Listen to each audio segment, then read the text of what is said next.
Hi dear student, आपका स्वागत है हमारे यूट्यूब चैनल पर। और डियर स्टूडेंट, आज लेकर आए कक्षा 10 का गणित और कक्षा 10 के गणित में चैप्टर नंबर 3। चैप्टर नंबर 3 है डियर स्टूडेंट दो चरों वाले रैखिक समीकरण। तो थोड़ी सी इसके डेफिनेशंस के बारे में समझ लेते हैं डियर स्टूडेंट। इसके शब्दों के अर्थ क्या हैं, जैसे चर क्या होते हैं, अचर क्या होते हैं और रैखिक समीकरण की परिभाषा क्या होती है डियर स्टूडेंट। तो देखिए डियर स्टूडेंट, चर क्या होते हैं। चर वे पद होते हैं, यानी कि बीजगणित के वे अक्षर होते हैं जिनके मान हम कुछ भी निकाल सकते हैं।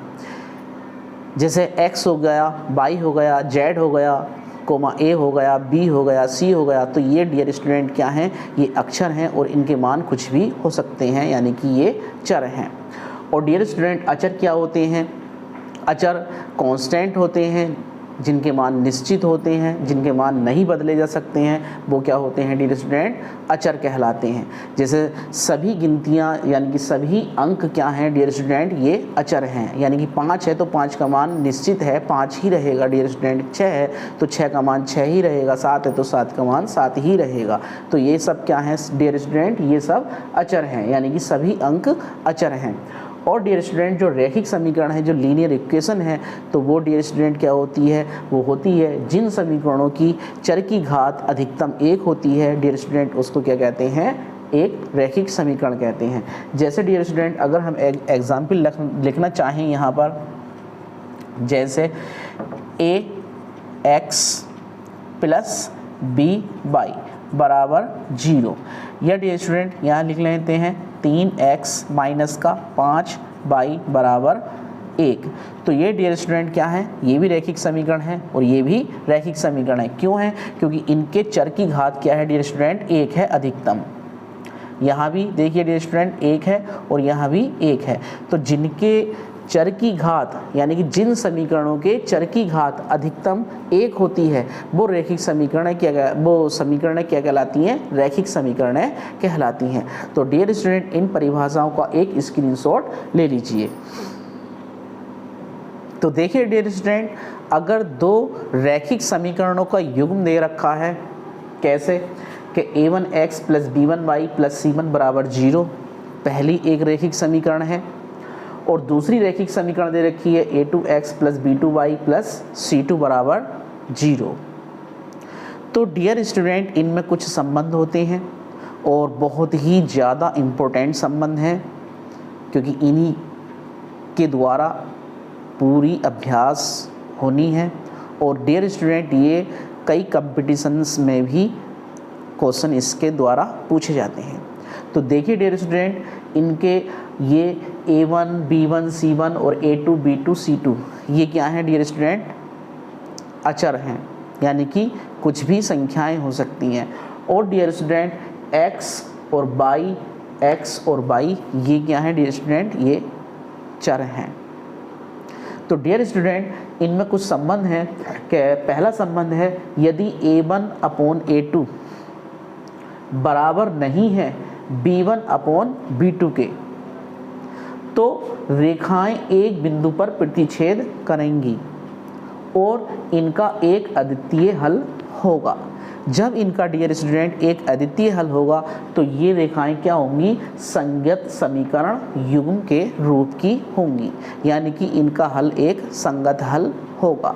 तो डियर स्टूडेंट दो रेखाएं कैसे प्रतिच्छेद करती हैं, मान लो एक रेखा ग्राफिक रूप में ये चली गई, पहली रेखा, और दूसरी रेखा इसे प्रतिच्छेद करती हुई इस बिंदु पर ये गुजर गई।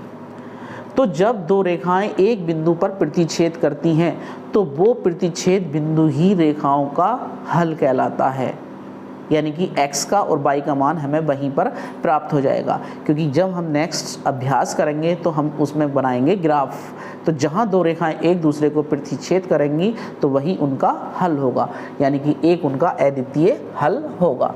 तो डियर स्टूडेंट जब दो रेखाएं एक बिंदु पर प्रतिच्छेद करती हैं तो वही बिंदु क्या होता है, उनका एक अद्वितीय हल होता है। और वो रेखाएं क्या होती हैं डियर स्टूडेंट, संगत समीकरण युग्म होती हैं। दूसरा पॉइंट है डियर स्टूडेंट हमारा कि यदि a1 अपॉन a2 बराबर है b1 अपॉन b2 के और ये भी बराबर है c1 अपॉन c2 के, यानी कि सारे गुणांकों का अनुपात आपस में बराबर है। तो डियर स्टूडेंट क्या होगा, रेखाएं समपाती होंगी और इनके अपरिमित रूप से अनेक हल होंगे। और इस कंडीशन में डियर स्टूडेंट जो समीकरणें होंगी वो क्या होंगी, संगत समीकरण युग्म के रूप की होंगी। तो डियर स्टूडेंट अगर हम इनका ग्राफ के रूप में देखें तो ये समपाती रेखाएं कैसे होंगी कि जैसे मान लो अगर एक रेखा ये है पहली रेखा और दूसरी रेखा अगर इसके समपाती है तो डियर स्टूडेंट इसी के ऊपर वो रेखा होगी। समपाती का अर्थ है कि सभी जगह उनके वेरिएबल्स का यानी कि a1/a2 और b1/b2 और c1/c2 का अनुपात हर एक जगह क्या होगा डियर स्टूडेंट, बराबर होगा। तो जब अनुपात उनका वेरिएबल का यानी कि चरों का बराबर होगा तो क्या होंगे, वो क्या होंगे, समपाती रेखाएं होंगी, यानी कि एक दूसरे पर ओवरलैप करती हुई जाएंगी, यानी कि एक दूसरे पर होकर गुजरेंगी। तो ये रेखाएं समपाती हैं और समपाती की कंडीशन में संगत समीकरण युग्म कहलाती हैं। तीसरा स्टेप है डियर स्टूडेंट हमारा कि यदि a1/a2 बराबर b1/b2 ये बराबर नहीं है c1/c2 के, तो डियर स्टूडेंट रेखाएं समांतर होंगी और इनका कोई हल नहीं होगा। जब इनका कोई हल नहीं होगा तो रेखाएं जो होंगी यानी कि जो समीकरण होंगे वो क्या होंगे, असंगत समीकरण युग्म के रूप की होंगी। तो डियर स्टूडेंट समांतर रेखाएं क्या होती हैं, मान लो अगर एक रेखा ये है पहली और दूसरी रेखा डियर स्टूडेंट ये है, तो ये रेखाएं क्या हैं, समांतर हैं, समान अंतर, यानी कि इनके बीच में सभी जगह समान दूरी होगी।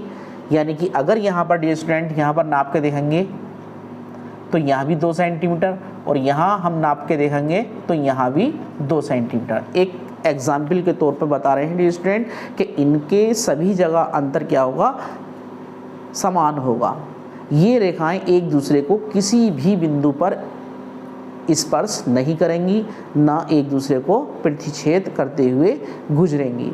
तो इनका जब ये एक बिंदु पर यानी किसी भी बिंदु पर स्पर्श भी नहीं करेंगी ना प्रतिच्छेद करेंगी तो इनका कोई हल नहीं होगा। ऐसी कंडीशन में डियर स्टूडेंट ये रेखाएं क्या कहलाती हैं, समांतर रेखाएं कहलाती हैं और इनका हल कैसा होता है, असंगत होता है। तो डियर स्टूडेंट एक इसका स्क्रीनशॉट ले लीजिए। तो देखिए डियर स्टूडेंट क्वेश्चन नंबर 1 है एक्सरसाइज का। तो एक्सरसाइज के क्वेश्चन नंबर 1 में क्या कह रहा है, आफताब अपनी पुत्री से कहता है, एक स्टेटमेंट है डियर स्टूडेंट और उसको हमें समझना है और इसकी इक्वेशन सही से बनानी है। तो देखिए डियर स्टूडेंट क्या है स्टेटमेंट, आफताब अपनी पुत्री से कहता है 7 वर्ष पूर्व मैं तुमसे 7 गुनी आयु का था। यानी कि बाप बेटी से कह रहा है कि मैं तुमसे 7 गुनी आयु का था। कब, 7 वर्ष पूर्व। और अब से 3 वर्ष बाद मैं तुमसे 3 गुनी आयु का रह जाऊंगा।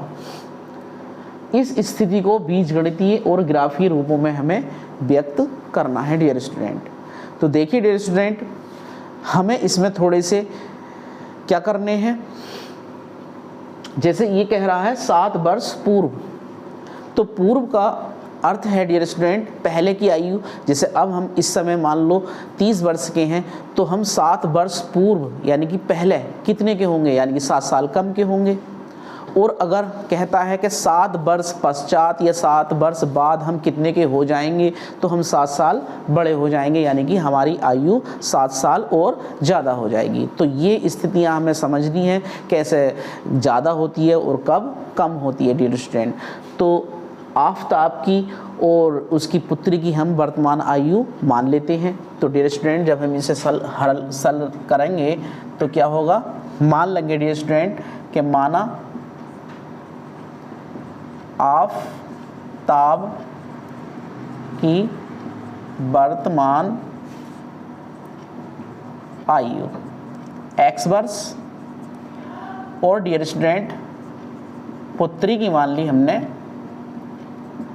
22 वर्ष। यानी कि इस समय वर्तमान में दोनों की आयु मान ली हमने कि आफताब की यानी कि उसके बाप की आयु मान ली हमने x वर्ष और उसकी बेटी की मान ली, पुत्री की मान ली हमने y वर्ष। इस समय अब डियर स्टूडेंट हम अपने क्वेश्चन की थ्योरी पर चलते हैं। थ्योरी में कह रहा है कि 7 वर्ष पूर्व, तो 7 साल पहले की कहानी बता रहा है वो। तो हम यहाँ पर प्रश्नानुसार दिखाते हैं या ऐसे ही कंडीशन दिखाते हैं कि 7 वर्ष पूर्व आफताब की आयु डियर स्टूडेंट कितनी हो जाएगी, x माइनस 7 वर्ष। और डियर स्टूडेंट उसकी पुत्री भी 7 वर्ष छोटी हो जाएगी। पुत्री भी कितनी हो जाएगी, 7 वर्ष छोटी हो जाएगी। यानी कि हमने दोनों की वर्तमान आयु में से 7 साल कम कर दिए, तो उनकी ये जो आयु है 7 साल पहले की आयु हो गई, यानी कि पूर्व की आयु हो गई। अब उसमें हम कंडीशन दिखाते हैं का कितनी, तुमसे 7 गुनी आयु का था, यानी कि आफताब की आयु पुत्री की आयु से उस टाइम पर 7 गुनी थी। तो हम इनको जब बराबर करेंगे तो पुत्री की आयु को भी हम 7 से गुणा कर देंगे, तो दोनों आयु कैसी हो जाएंगी डियर स्टूडेंट, बराबर हो जाएंगी। तो देखिए प्रश्नानुसार आफताब की आयु x माइनस 7 वर्ष है और पुत्री की आयु y माइनस 7 वर्ष है। जब हम इन दोनों को बराबर करेंगे डियर स्टूडेंट, तो जो पुत्री की आयु है वो 7 गुना कम है, तो इसे भी हम 7 गुना अधिक करने के लिए क्या करेंगे डियर स्टूडेंट, 7 से मल्टीप्लाई कर देंगे। अब इसे सरल करेंगे तो x माइनस 7 बराबर 7 से अंदर गुणा करेंगे तो 7 की गुणा 22 से करी तो 7 बाई माइनस 7 सत्ते 49। बाई का पक्षांतर x की ओर को और संख्या का पक्षांतर संख्या की ओर को हम यहाँ पर कर लेते हैं। तो डियर स्टूडेंट इधर कितना है, x है और इधर का माइनस का मतलब प्लस का 7y है, तो इधर आके माइनस का 7y हो गया, माइनस का 49 और ये इधर है प्लस का माइनस का, तो इधर आकर हो जाएगा डियर स्टूडेंट प्लस का 7। x माइनस 7 बाई बराबर माइनस के 49 हैं डियर स्टूडेंट और प्लस के 7 हैं, तो माइनस के ज़्यादा हैं तो माइनस के बचेंगे 42। तो ये हमारी पहली एक रैखिक समीकरण हो गई। अब दूसरी कंडीशन के अकॉर्डिंग चलते हैं डियर स्टूडेंट। फिर वो कह रहा है अब से 3 वर्ष बाद, यानी कि जो वर्तमान है, जो प्रेजेंट टाइम चल रहा है, तो उससे 3 वर्ष बाद मैं तुमसे 3 गुनी आयु का रह जाऊंगा। तो 3 साल वो क्या होंगे, आगे को उनकी उम्र बढ़ जाएगी। तो डियर स्टूडेंट यहाँ फिर हम जमाएंगे कि 3 वर्ष बाद या पश्चात आफताब कितना हो जाएगा, x प्लस 3 वर्ष की आयु हो जाएगी। यानी कि जो वर्तमान आयु है x, उसमें 3 और एक्स्ट्रा जुड़ जाएंगे, ऐड हो जाएंगे, और पुत्री की आयु में भी 3 वर्ष जुड़ जाएंगे डियर स्टूडेंट, वो भी 3 वर्ष बड़ी हो जाएगी। फिर उसकी कंडीशन जमाते हैं कि तुमसे 3 गुनी आयु का रह जाऊंगा, यानी कि आफताब अब भी अपनी पुत्री की आयु का 3 गुना है। तो डियर स्टूडेंट प्रश्नानुसार जमाते हैं इसको, प्रश्नानुसार कि आफताब की आयु x प्लस 3 गुनी है अपनी पुत्री की आयु की, y प्लस 3 की। तो हमने y प्लस 3 को भी यानी कि पुत्री की आयु को भी 3 से गुणा कर दिया और दोनों में अब क्या हो गई, इक्वलिटी हो गई, यानी कि दोनों बराबर हो गए। अब इसको हल कर लेते हैं। तो x प्लस 3 बराबर 3 से अंदर गुणा कर ली, 3y प्लस 3 तिया 9, 3y का पक्षांतर x की ओर को और संख्या 3 का पक्षांतर संख्या 9 की ओर को। तो देखिए dear student x minus 3y, ये प्लस का था, इधर आकर माइनस का हो गया, 9 माइनस 3 क्योंकि प्लस का 3 था, इधर आकर माइनस का हो गया। तो x माइनस 3 y बराबर इधर बच गए 6। ये हो गई दूसरी रेखिक समीकरण। अब डियर स्टूडेंट हमारे पास दो रेखिक समीकरण आ गई, अब हम इनका बनाएंगे ग्राफ। तो डियर स्टूडेंट पहले इनका एक स्क्रीनशॉट ले लीजिए। देखिए डियर स्टूडेंट, जब हमारे पास रेखा 1 और 2 प्राप्त हो जाती हैं तो हम उनका ग्राफ कैसे बनाते हैं। तो हमारे पास जो आयु की कंडीशन दे रखी थी तो हमने उनसे दो समीकरणें बना ली, यानी कि दो रेखीय समीकरणें बना ली, और अब उनसे हम बनाते हैं ग्राफ। तो देखिए डियर स्टूडेंट, जो पहली रेखा है उसको हम लिख लेंगे रेखा 1 से। एक क्या है dear student, x minus 7 y बराबर माइनस का 42। x का पक्षांतर कर दीजिए डियर स्टूडेंट, तो माइनस का 7 y बराबर माइनस का 42, उधर प्लस का x था, इधर आके माइनस का x। माइनस 7 से, क्योंकि y को गुणा कर रहा है, इधर आके क्या करेगा डियर स्टूडेंट, भाग कर देगा। तो y बराबर हो जाएगा, माइनस का चिन्ह कॉमन ले लिया ऊपर से, तो 42 प्लस x और बटे में माइनस का 7, माइनस से माइनस कट गया, y बराबर आ गया 42 प्लस x बटे 7। अब डियर स्टूडेंट हमने क्या करना है, x के कुछ मान अपनी तरफ से इसमें रखने हैं और y के मान निकालने हैं। x के भी ऐसे मान रखने हैं डियर स्टूडेंट जिन्हें जोड़कर या घटाकर ऐसी संख्या प्राप्त हो जाए जो 7 से पूरी डिवाइड हो जाए। तो डियर स्टूडेंट यहाँ लिखेंगे हम x का मान और यहाँ लिखेंगे डियर स्टूडेंट y का मान। तीन ही वैल्यूज काफ़ी हैं, तीन ही मान बहुत रहेंगे। तो देखिए डियर स्टूडेंट, x का मान हमने सबसे पहले रख लिया 0। जब हमने 0 रख लिया x का मान, जब यहाँ पर x की वैल्यू 0 रखेंगे तो 0 को क्या करेंगे, जोड़ेंगे किसमें, 42 में। 42 में जैसे ही 0 जुड़ेगा तो 42 ऐसा कैंसिल आ जाएगा, और 7 से जब 42 और 0 की जोड़ को यानी कि 42 को भाग करेंगे तो 7 छंग 42, यानी कि 6 बार पूरा कट जाएगा। अब डियर स्टूडेंट हमने फिर x का ऐसा मान रखना है जो जोड़कर या घटाकर 7 के पहाड़े में वो आ जाए, यानी कि 7 से पूरा कट जाए। अगर हम माइनस का 7 रख लेते हैं डियर स्टूडेंट, माइनस का 7, तो जैसे ही हमने यहाँ पर x की वैल्यू माइनस की 7 रखी तो डियर स्टूडेंट वो 7 क्या होगा, 42 में से घट जाएगा। और जब 42 में से घटेगा, 42 में से 7 घटेगा तो कितना बचेगा, 35, और 7 पंजे होते हैं 35, तो y की वैल्यू 7 पंजे 35 यानी कि 5 आ जाएगी। एक मान और रख लेते हैं डियर स्टूडेंट, मान लो x का मान हमने प्लस का 7 रख लिया। अब प्लस का जब 7 रखा तो 7 प्लस 42 यानी कि 49 हो गया। अब 7 से करेंगे भाग, 49 को 7 सत्ते 49, तो y का मान कितना आ जाएगा डियर स्टूडेंट, 7 आ जाएगा। ऐसे ही एक डाटा बना लेते हैं रेखा 2 से। रेखा 2 से, रेखा 2 क्या दे रखी है dear student, x minus 3 y बराबर 6, माइनस का 3y बराबर 6 माइनस x का पक्षांतर कर लिया।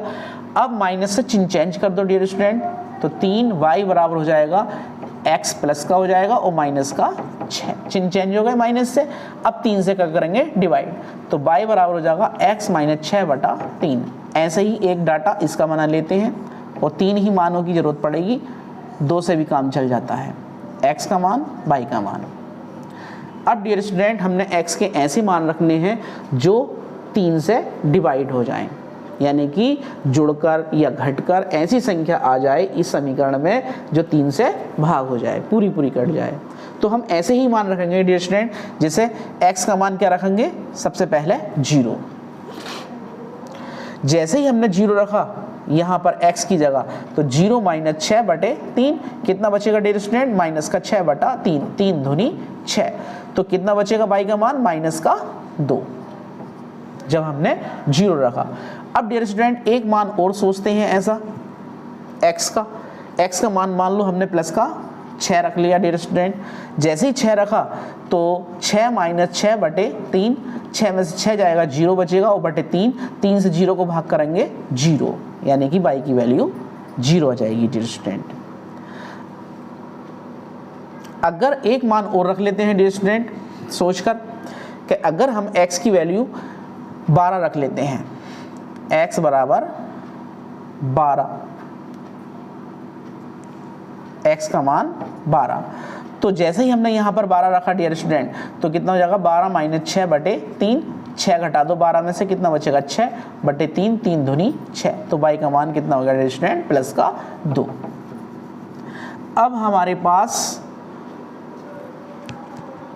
दो रेखिक समीकरणों से दो हमारे पास क्या आ गए, डाटे के टेबलें आ गई।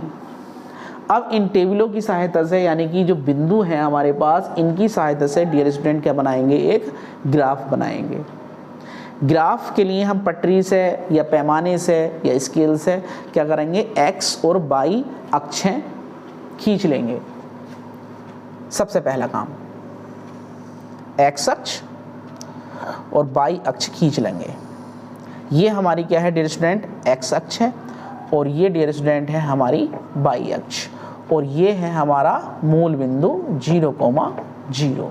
और डियर स्टूडेंट ये x अक्ष की धन दिशा और ये x अक्ष की ऋण दिशा, और डियर स्टूडेंट ये है हमारी y अक्ष की ऋण दिशा और ये y अक्ष की धन दिशा। अब हमें करना क्या है, हमने ऐसे मान देखने हैं कि हमारे पास जो हमारी जो टेबल आई हैं ये, इनमें ज़्यादा बड़ी बड़ी संख्याएं तो नहीं हैं, क्योंकि हमें पैमाना लेट करना है। और पैमाना जब लेट करेंगे तो ऐसा पैमाना लेट करना है कि जिससे ये हमारी संख्याएं जो हैं बड़ी बड़ी या छोटी छोटी उस पैमाने में फिट हो जाएँ और जिससे हम ग्राफ आसानी से बना लें। तो सबसे जरूरी होता है डियर स्टूडेंट पैमाना मानना। तो पैमाना देखिए हमारे पास क्या है, सबसे बड़ी संख्या 12 है। अगर हमारे पास ग्राफ पेपर है तो ग्राफ पेपर में हम 12 सेंटीमीटर यानी कि 12 खाने खींच लेंगे उसके अंदर। लेकिन हमारे पास अब यहाँ क्या है, थोड़े यानी कि हमारे जो है x अक्ष और y अक्ष छोटे छोटे हैं, तो हम इनके लिए भी क्या करेंगे, छोटे छोटे खाने बना लेंगे। यानी कि x अक्ष पर 12 खाने बनाने की हमें क्या पड़ेगी, ज़रूरत पड़ेगी डियर स्टूडेंट। यानी कि 1 2 3 4 5 6 7 8 9 10 11 12। तो डियर स्टूडेंट हमने लगभग बराबर 12 खाने हमने ये लेट कर लिए। एक एक्स्ट्रा और ले लो। ऐसे ही डियर स्टूडेंट बाई अक्ष पर दिखा दो जितनी लेंथ हमने ये ली है, क्योंकि उसमें तो तुम्हें ग्राफ पेपर मिलेगा और ग्राफ पेपर ना भी मिले तो पटरी से यानी कि स्केल से बनाएंगे, तो उसे नाप से बनाएंगे, नाप कर बनाएंगे। तो यहाँ भी हम नाप के ही बनाएंगे, लगभग जितनी हमने ये दूरियाँ ली हैं इतनी ही बाई अक्ष पर। 1 2 3 4 5 6 7 8 9 10 11 12 13। बाई अक्ष एक्स अक्ष की ऋण दिशा में भी दिखा दो डियर स्टूडेंट। 1 2 3 4 5 6 7 8 9 10 11 12। बाई अक्ष की ऋण दिशा में भी दिखा दो। 1 2 3 4 5 6 7 8 9 10 11 12 13। अब डियर स्टूडेंट क्या करते हैं, जो हमारे पास पहली टेबल है, जो हमारे पास बिंदु आए हैं कि पहला x का मान कितना है 0 है और y का मान 6 है, तो उन्हें दिखाएंगे। तो इससे पहले लेट कर लेते हैं हम पैमाना। जैसे ही पैमाना लेट किया डियर स्टूडेंट, तो पैमाने में 1 इकाई बराबर 1 सेंटीमीटर हमने ये पैमाना लेट कर लिया। दोनों अक्षों पर यही काम कर जाएगा, x अक्ष के लिए भी और y अक्ष के लिए भी। अब सबसे पहले हम क्या करते हैं, अपनी टेबल नंबर 1 के लिए देखते हैं कि हमारा पहला पॉइंट क्या है 0,6, यानी कि x का मान है 0 और y का मान है 6। x का मान 0 तो ओरिजिन पर रुक गए, अब y का मान है प्लस का 6, तो यहीं से हम क्या करेंगे प्लस के 6 खाने y अक्ष की धन दिशा में चल जाएंगे। 1 2 3 4 5 6। जहाँ पर 6 हमारी काउंटिंग पूरी हो गई, हम उसे थोड़ा डार्क करेंगे और पॉइंट का नाम लिख देंगे 0,6, पहला पॉइंट। दूसरा पॉइंट है डियर स्टूडेंट, x का मान है -7 और y का मान है +5। तो x की वैल्यू -7, चलो x अक्ष की ऋण दिशा में 1 2 3 4 5 6 7 और y का मान है +5। तो देखिए डियर स्टूडेंट 1 2 3 4 5, तो इसी की सीध में, क्योंकि हम जब उसमें बनाएंगे पटरी से तो हमारी सीधी सीधी रेखाएं आएंगी। अब यहाँ हम क्या कर रहे हैं, बिना पटरी के बना रहे हैं, तो यहाँ पर भी हमारे लगभग पॉइंट सही आएंगे जब हम मिलाएंगे। तो ये पॉइंट क्या हुआ, x अक्ष पर चले हैं -7 और डियर स्टूडेंट y अक्ष की धन दिशा में चले हैं +5। तो ये हमारे पॉइंट आ गया। दूसरा पॉइंट है +7, यानी कि x अक्ष पर प्लस के 7 खाने चल जाइए, 1 2 3 4 5 6 7 और y अक्ष पर, y अक्ष की धन दिशा में भी 7 खाने चल लीजिए डियर स्टूडेंट। तो देखिए 6 7, तो इस सीध में आएगा ये।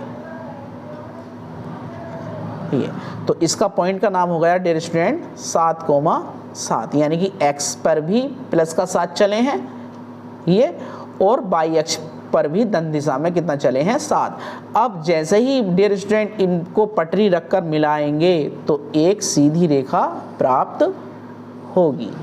ये एक सीध में ही आएंगे। ये रेखा थी हमारी डियर स्टूडेंट पहली रेखा। पहली रेखा का हमारा ग्राफ बन गया। अब दूसरी रेखा है डियर स्टूडेंट 0,-2।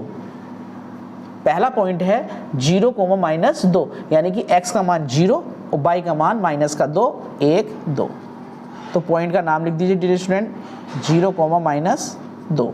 दूसरा पॉइंट है 6,0, यानी कि x का मान +6, तो 1 2 3 4 5 6 और y का मान 0, तो y का मान 0 है, तो यहीं रुक गए डियर स्टूडेंट।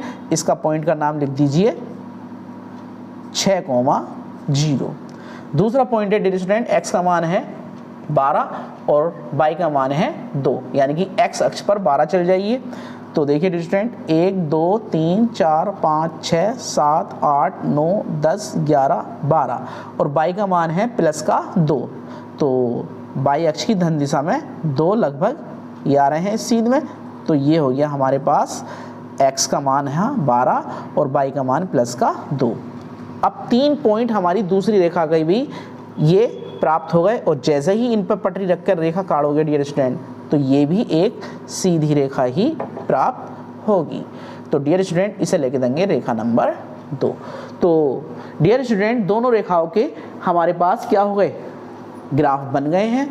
तो dear student I hope you understand very well. और डियर स्टूडेंट हमारी वीडियोज़ अगर आपको पसंद आती हैं तो हमारी वीडियोज़ को लाइक करें, शेयर करें और हमारे चैनल को प्लीज़ सब्सक्राइब करें और इसका एक स्क्रीनशॉट ले लीजिए।